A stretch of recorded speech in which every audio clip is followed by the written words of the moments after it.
Assalamualaikum warahmatullahi wabarakatuh. Inilah catatan Abu Nazar Riau.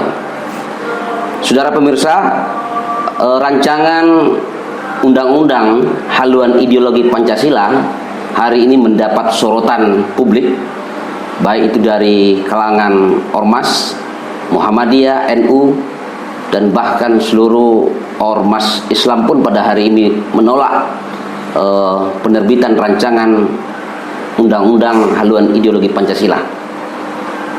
Tentunya penolakan ini bukan tanpa alasan.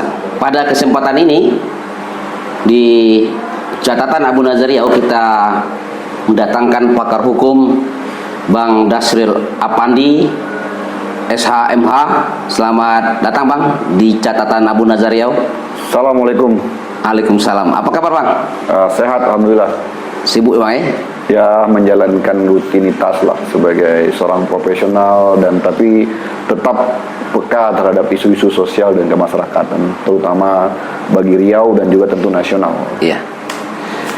Saudara, Bang Dasril Apandi ini beliau juga seorang pengacara yang tidak asing lagi bagi kita. Pada catatan Abu Nazar kali ini kita akan minta pemikiran beliau tentang rancangan undang-undang haluan undang-undang haluan ideologi Pancasila ini. Seperti apa sih sebenarnya yang menjadi persoalan di Republik ini sehingga menjadi sorotan Pak menjadi sorotan masyarakat, sehingga ada juga ingin minta dibatalkan. Bang Nasir bisa jelaskan kepada masyarakat kita agar ini menjadi pencerahan buat masyarakat yang mendengarkan acara kita ini. Ya, terima kasih Bung Abu Nazar Riau, ANR, luar biasa. Pada kesempatan hari ini saya diundang dalam diskusi ringan ini. Sebelum jauh menjawab itu, ya saya agak teringat aja kalau dulu masa saya SD itu kita belajar GBHN ya, garis-garis besar haluan negara. Pasca reformasi GBHN itu dihapuskan. Jadi kata-kata haluan itu yang paling familiar di GBHN. Sekarang pasca reformasi 98, berarti sekarang tahun 2020, 22 tahun kemudian, kata-kata haluan itu hidup kembali. Ya. Apakah gitu kan? Jadi ya sependek pengetahuan saya ya, haluan itu kan seperti acuan ya, sebagai atau pedoman ya, pedoman dalam segala hal. Kalau dulu GBHN itu ditetapkan oleh MPR, kalau sekarang RUU HIP ini haluan ideologi Pancasila ditetapkan melalui undang-undang ya, dalam rancangan undang-undang. Maksud saya belum ditetapkan, tapi dirancang dalam sebuah undang-undang. Jadi ini agak ramai, sensitif, setidaknya sebulan terakhir, bahkan kalau nggak salah kemarin persisnya tanggal 24 Juni, demo besar-besaran di DPR RI menolak pembahasan lebih lanjut undang-undang HIP ini. Bahkan kalau nggak salah minggu yang lalu atau beberapa hari yang lalu, pemerintah juga sebenarnya sudah menyampaikan penolakannya melalui Menteri Koordinator Hukum dan HAM Pak Profesor Mahfud.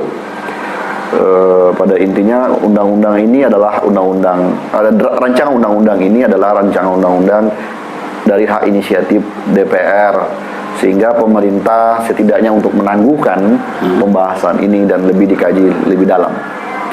Jadi kembali lagi kepada RUU haluan ideologi Pancasila ini, kita setidaknya ada 3 perasa ya, 3 kata di sana. Haluan ideologi Pancasila ada 3. Kalau haluan ya, kalau sependek pengetahuan saya ya dulu yang familiar itu ya itu kan GBHN. Terus kalau ideologi,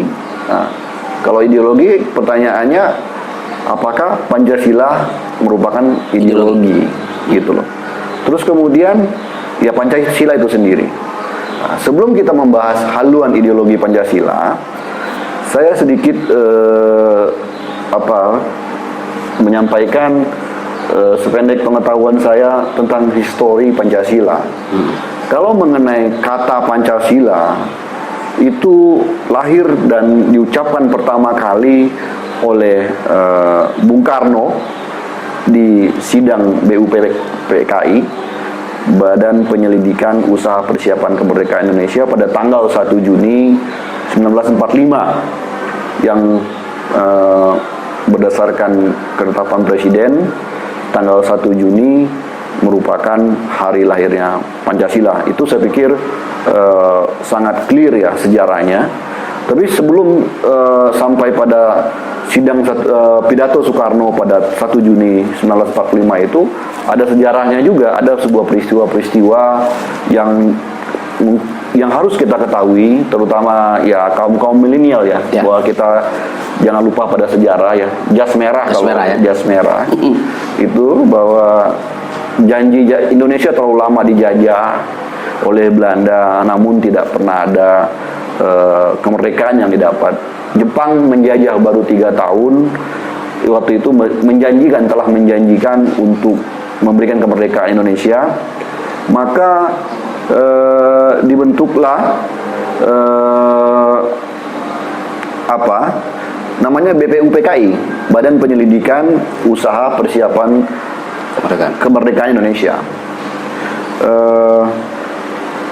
yang pada intinya dibentuklah tim tokoh-tokoh negara pada waktu itu untuk mempersiapkan kemerdekaan yang seperti yang dijanjikan oleh Jepang pada waktu itu, yaitu dibentuk Maret 1945 dan anggota-anggota yang telah ditetapkan pada tanggal 28 Mei 1945, dan sidang pertamanya adalah tanggal 1 Juni 1945, dan pada sidang pertama tersebut Soekarno yang pada waktu itu belum jadi presiden, dalam pidatonya menyampaikan azas negara. Kenapa Soekarno berpidato? Karena tim BPUPKI pada sebelumnya mengatakan, ada pertanyaan, apa dasar negara Indonesia? Bukan ideologi ya? Bukan apa ideologi, bukan, tapi berdasar ya Bang. Jadi pertanyaan pertamanya lah apa dasar negara Indonesia? Pada waktu itu ketua BPUPKI-nya Dr. Rajiman, Dr. Rajiman. Dan dalam sidang 1 Juni, Soekarno menyampaikan yang disebut dengan Pancasila. Dan dia menyebutkan apa itu Pancasila. Satu adalah kebangsaan ini wujud dari nasionalisme. Kedua adalah kemanusiaan, itu adalah wujud dari internasionalisme. Yang ketiga adalah mufakat, itu bagian dari demokrasi. Terus yang keempat adalah kesejahteraan sosial, dan yang kelima adalah tentang ketuhanan. Nah, ini baru pidato pertama kali Soekarno, dan itu belum merupakan sebuah kesepakatan BPUPKI, tapi ide Pancasila itu dicetuskan oleh Bung Karno. Selanjutnya dibentuklah tim 9 yang membahas apa dasar negara tadi.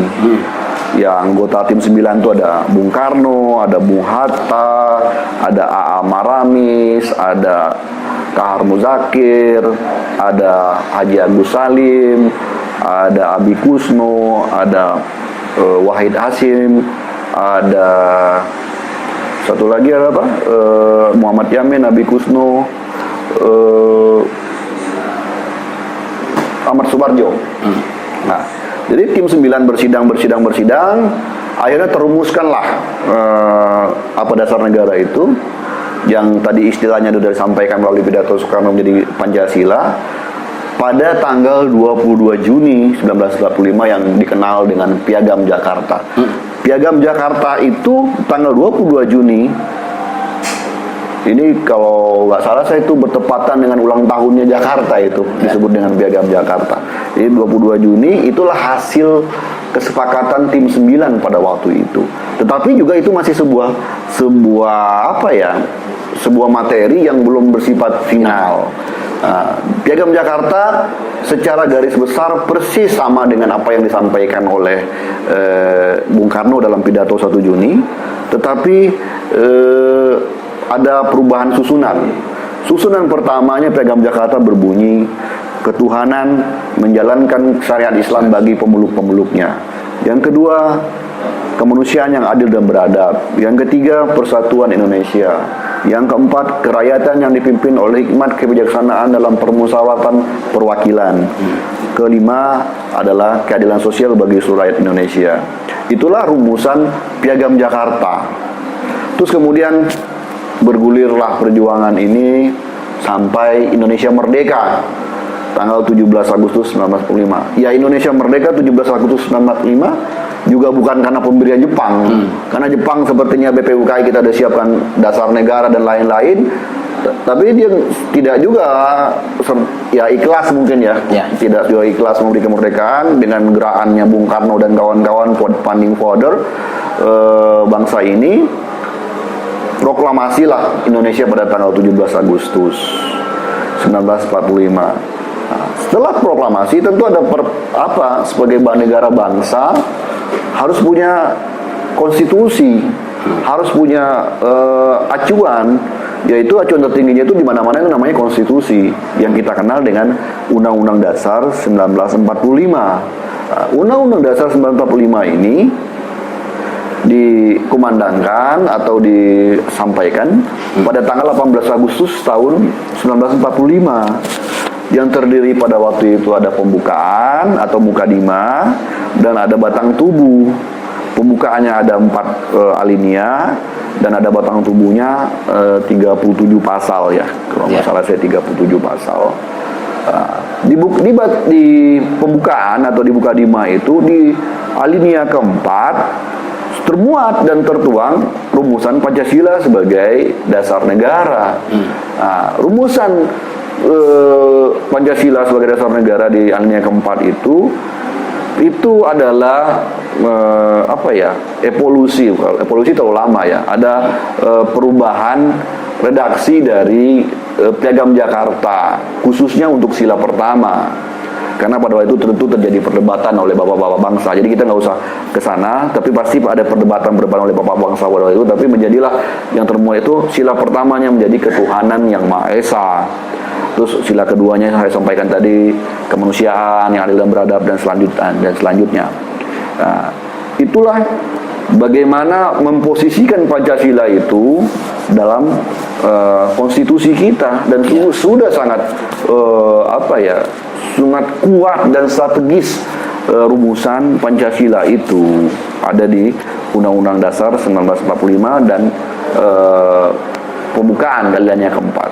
Bahkan di 4 kali perubahan Undang-Undang Dasar 1945, pembukaan ini kan tidak berubah gitu loh. Pembukaan ini kan tidak berubah, maka tetap seperti itu. Ya, terus Bang begini. Apa yang menjadi dasar penolakan rancangan undang-undang ini? Yang dihebohkan masyarakat atau ormas ini apa sebenarnya? Sehingga terjadi penolakan, bahkan ingin batalkan. Ya, tentu saya hanya melihat dari sisi hukum ya. Kalau dari sisi sosial kan saya bukan pakar sosial ya. Dari sisi hukum, rumusan Pancasila ini udah final di Undang-Undang Dasar 1945. Maka kalau ada keinginan untuk merubah, ya tentu seharusnya yang dirubah adalah Undang-Undang Dasar 45. Ya tentunya RUU Undang-Undang Dasar, bukan RUU Undang-Undang. Iya, bukan ideologinya. Ya, bukan HIP. Maksudnya bukan HIP ini kan hanya undang-undang. Sedangkan dalam tata urutan apa bedanya antara HIP dengan Pancasila itu sendiri Bang sebagai asal? Oke. Sebelum saya masuk ke bedanya HIP itu, saya sedikit melihat dari tata perurutan perundang-undangan.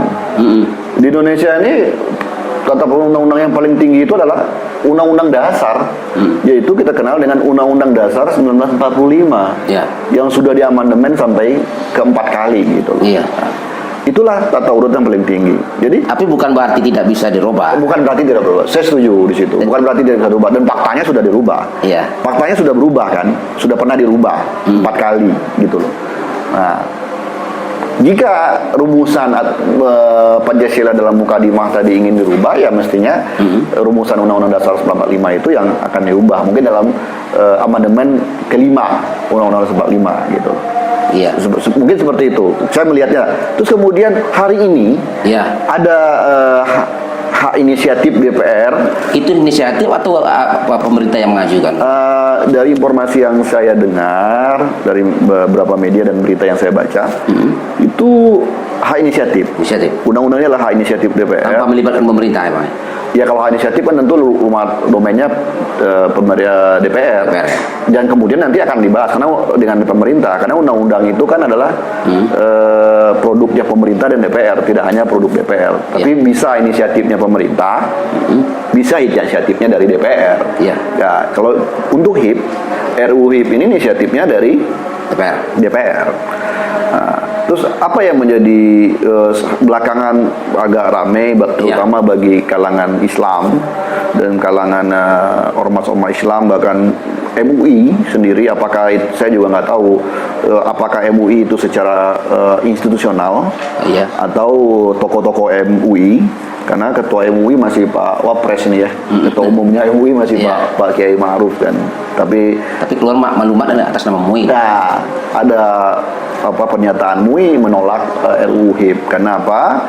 Ya tentu MUI punya pertimbangan sendiri. Saya tidak masuk ke pertimbangannya MUI, ormas-ormas Islam, PA 212, Persatuan Alumni 212 dan lain-lain. Tapi saya masuk ke konteks hukum atau konstitusi Indonesia. Ya agak, kalau dari materi dari formilnya tadi, dari formalnya, Pancasila itu sudah disebut di dalam Undang-Undang Dasar. Kalau ingin dirubah, ya Undang-Undang Dasarnya dirubah. Atau Undang-Undang Dasar juga bukan kitab suci. Terus apa sih yang ditolak orang ini? Ya, terus yang kedua, formilnya ini dalam bentuk RUU, dalam rancangan undang-undang itu secara teori ilmu perundang-undangan itu tidak apple to apple gitu loh, tidak sama tinggi derajatnya. Terus dari sisi materinya, nah ini yang agak rame ini. Nah, yang dari sisi materinya dalam draft, ini draft draft RUU yang ada itu dari bagian konsiderannya tidak menyebutkan adanya TAP MPRS tahun nomor 20 tahun 1966 yang di situ menyebutkan organisasi Partai Komunis Indonesia sebagai organisasi terlarang kan, seperti itu. Salah satunya intinya di situ. Ini apakah namanya juga draft ya? Sengaja atau memang terlupakan? Bisa saja ini kan draft. Bisa saja ketika dalam pembahasan ini bisa diusulkan. Ya mungkin Bung Abu seorang organisatoris sedikit tahu sekali.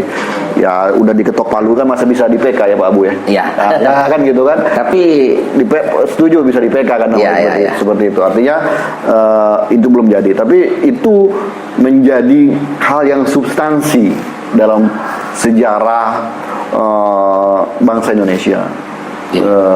Partai Komunis Indonesia atau ideologi komunis itu menjadi sejarah di Indonesia adalah, kalau dibilang tidak boleh disebut sejarah kelam, ya sejarah merah lah. Sejarah merah itu artinya penuh dengan catatan gitu loh, karena peristiwa Madiun 48. Tapi apakah ini kan ada penarikan dulu kan orang-orang PKI ini kan, anak-anak PKI boleh terjun ke apalagi ke dunia politik gitu kan. Ini kenapa kan udah dicabut dulu zaman siapa nih, Pak Gus Dur ya, kapan sih?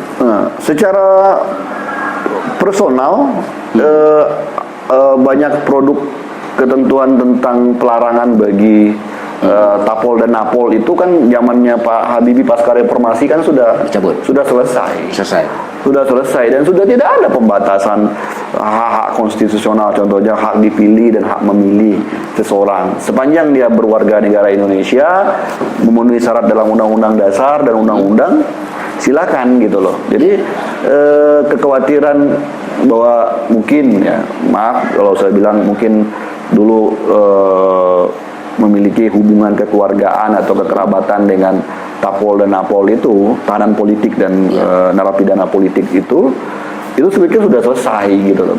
Sudah selesai dan bahkan nyata-nyata disampaikan anggota DPR RI itu kan, saya bangga jadi anak PKI gitu loh. Artinya itu kan sudah selesai. Apakah ini juga akan terjadi penyusupan, Pak? terhadap atau keinginan mereka untuk menuangkan dalam bentuk undang-undang paham-paham komunis itu, kira-kira dengan masuknya para ini kan anggota-anggota. Iya, secara jauh tentu nggak bisa kita kita simpulkan begitu. Tapi secara kekhawatiran kelompok yang lain itu kan tadi versi kelompok tertentu ingin menyusupi. Tapi ada versi yang lain tentu ada kekhawatiran itu bisa-bisa saja gitu. Dan itulah yang terjadi hari ini. Sehingga RUU HIP ini menjadi sangat sensitif. Sangat sensitif dan sangat menyita perhatian nasional, dan dalam kondisi yang nggak pas kita untuk membahas RUU yang sangat sensitif dalam kondisi Indonesia dalam COVID, dunia dalam saat pandemi. Ya mungkin Bung Abu ingat pembahasan RUU Omnibus Law aja ditunda oleh pemerintah. Kenapa? Karena itu sensitif. Nah, ada desakan, ada penolakan, sehingga itu sementara ditunda. Begitu juga dengan HIP ini, bicara haluan, bicara ideologi Pancasila. Pancasila lahir itu bukan sebagai ideologi dari sejarah, sebagai dasar negara. Kenapa? Kalau kita bicara ideologi nanti kajiannya akan lebih dalam lagi. Kalau jelas itu jawaban terhadap sebagai dasar negara. Sebagai dasar negara sudah diarahkan ke ideologi, Pak, ada pemahaman seperti itu. Kelompok-kelompok tertentu mengatakan ini Pancasila bukan dasar, tapi sudah melengket sebagai ideologi. Sehingga Bang, mayoritas, mohon maaf kan, bangsa kita ini kan, umat Islam ini kan ramai ya, banyak di Indonesia ini kan. Jadi seolah-olah dibenturkan antara pemahaman Pancasila dengan Islamnya kan, dengan ideologi Islam. Sehingga mereka menganggap ketika umat Islam berbicara tentang keislamannya dianggap bertentangan dengan ideologi Pancasila. Seperti apa Abang melihat ini? Ideologi ini kalau lebih dalamnya itu kan ya hal yang sangat hakiki ya, dan itu sangat personal gitu loh. Sangat personal dan tidak bisa dirumuskan begitu saja gitu loh. Umpamanya Pak Abu menjadikan Pancasila sebagai ideologi hidupnya Pak Abu, ya silakan, tapi negara tidak mengatur itu. Gitu. Ya ada sebagian umat Islam di Indonesia mengatakan ideologinya adalah Islam. Islamnya Islam berdasarkan Al-Quran, Sunnah Rasul. Artinya Pancasila hanya sebagai dasar. Dalam konteks Pancasila adalah sebagai dasar bernegara di Indonesia gitu. Karena ideologi itu jauh lebih universal daripada dasar negara. Arti antara Pancasila dengan Al-Quran itu sangat beda ya Bang. Kalau Pancasila boleh dirubah ya, Al-Quran nggak. Al-Quran, Alkitab, itu juga kitab-kitab suci yang lain kan tidak ada dasar untuk merubahnya itu. Kalau ada orang coba-coba merubah, pasti itu menjadi konflik dan pasti ketahuan. Kenapa banyaknya orang yang menghafal, banyaknya orang yang meneliti itu? Karena ideologi itu nilai-nilai yang sangat-sangat universal. Yang keberlakuannya itu tidak dibatasi oleh sebuah bangsa. Sedangkan Pancasila sebagai dasar negara, dia punya teritorial, yaitu bangsa Indonesia. Hanya di Indonesia dan bagi orang Indonesia, gitu loh. Nah, tapi kalau kita bicara ideologi kita Islam atau Kristen, Katolik, itu kan tidak dibatasi oleh Indonesia, tidak dibatasi oleh orang Indonesia, orang tidak Indonesia bisa beragama Islam, orang Indonesia tidak mesti berada di Indonesia kalau disebut ideologinya Islam, kalau ideologinya. Karena itulah titik temunya bangsa ini pada bapak bangsa itu, sependek pengetahuan kami, yaitu dasar bangsa Indonesia ini, dasar negara Indonesia ini, ya Pancasila. Itulah titik temunya ketuhanan yang Maha Esa. Artinya selagi bertuhan ya boleh hidup Indonesia. Kan banyak penyebutannya kan. Bagi orang Muslim Allah, bagi non orang Kristen mungkin nyebutnya Tuhan, bagi orang Hindu mungkin nyebutnya Sang Hyang Widi, kan gitu kan. Bagi orang Buddha menyebutnya Buddha Gautama dan lain-lain. Kita tidak ahlinya di bidang itu, tapi itulah gitu Tuhan, pada makna Tuhan gitu. Kemudian Trisila tuh Bang, yang sudah kan mesti hangat juga ya masalah ini kan. Trisila artinya Pancasila akan berubah menjadi Trisila. Ini ada titipan enggak kira-kira menurut Abang? Oh, Atau ini ya, terlalu jauh kita kalau ke sana. Oh, ya. Kita jangan tahu terlalu jauh ke sana. Ini biarkan aja polemiknya seperti apa. Yang punya ide kan, sebagai ide silakan saja. Tapi kan ide ini apakah menjadi kesepakatan, apakah menjadi konsensus bangsa Indonesia? Kenapa? Bangsa Indonesia, negara Indonesia lahir ini kan sebuah konsensus, sebuah kesepakatan. Konsensus untuk mendirikan bangsa Indonesia atau negara Indonesia, dan sebuah konsensus juga untuk memiliki alat kelengkapannya, harus memiliki konstitusi, yaitu Undang-Undang Dasar 45. Nah, terus kemudian nanti Pancasila menjadi trisila atau tiga sila, ya apakah itu menjadi konsensus bangsa Indonesia juga gitu loh. Ya bagi orang yang memiliki ide, ya kebebasan berpendapat, berserikat, itu juga hak konstitusi, silakan sampaikan, tapi tidak boleh dipaksakan bahwa idenya itu ketika tidak menjadi sebuah konsensus. Oke, baik Bang. Gitu. Kemudian Bang, sebelum kita tutup, saya kira udah terlalu panjang kita bicara nih kan. Apa harapan Abang nih terhadap ya rancangan undang-undang haluan ideologi Pancasila ini kan? Seperti apa pandangan Abang terakhir lah sebagai closing statement Abang kan? Apakah ini perlu dibatalkan atau apa, atau dilanjutkan pembahasan ini atau bagaimana? Oke.